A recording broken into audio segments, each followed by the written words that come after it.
If you've ever described an object, you've probably used an adjective. And sometimes you may have even had multiple adjectives to describe the same object. For instance, if you were describing a pencil, you might want to use all of the following adjectives: small, old, yellow, boring, and standard. And when you put these in one sentence, it would look something like this: the boring, small, old, yellow, standard pencil.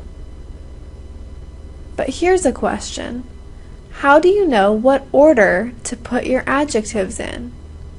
Well, the first step is to memorize the different categories of adjectives.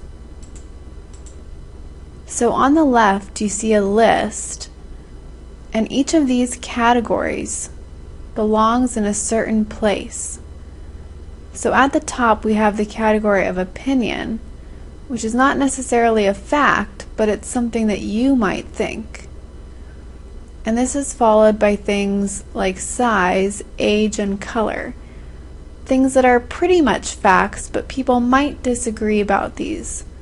For instance, someone might think that a dog is big, and someone else might think that same dog is medium.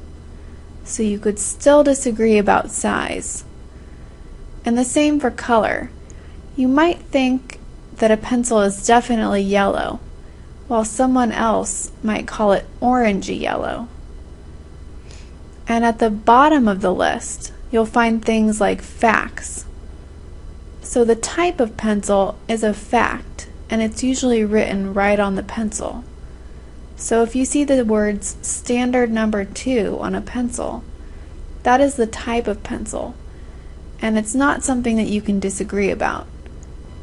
So if we were looking at the words that we use to describe the pencil, we might notice that the word boring is an opinion, because I might find the pencil boring and someone else might disagree.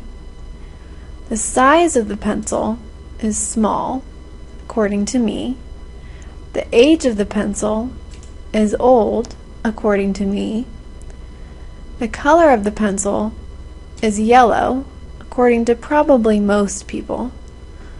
And the type of the pencil is standard, which is a fact. So because the categories go from opinion to fact, this is the order that my adjectives should also go in.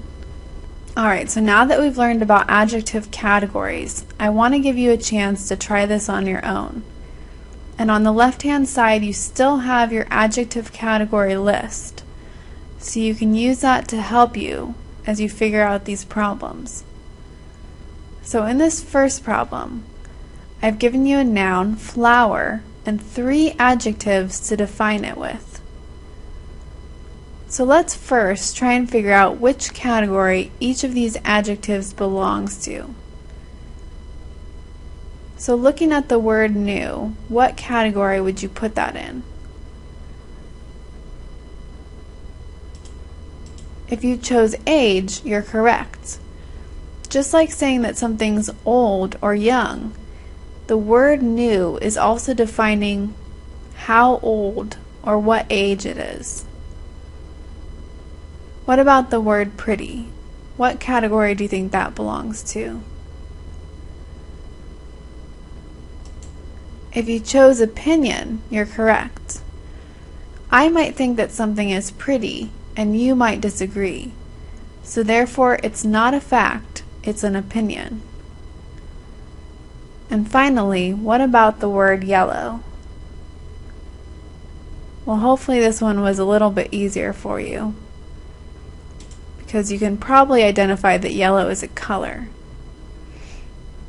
So now that we've arranged these, we already know the order that our adjectives should appear in. The pretty new yellow flower. Alright, and let's try one more. And in this problem, I've given you a noun, dog, and 4 adjectives to arrange. So go ahead and do this on your own, and then I'll show you the answer in just a few seconds.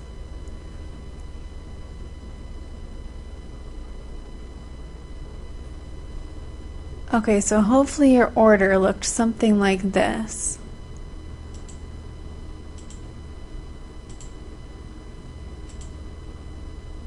The word cute is also an opinion because it might vary from person to person. Big has to do with size. Brown is a color, and a hound is a specific type of dog. So when you are writing this sentence, it would include the following order: the cute, big, brown hound dog. So hopefully this has been helpful in teaching you about how to order your adjectives, and you can use this category list to continue to help you in the future.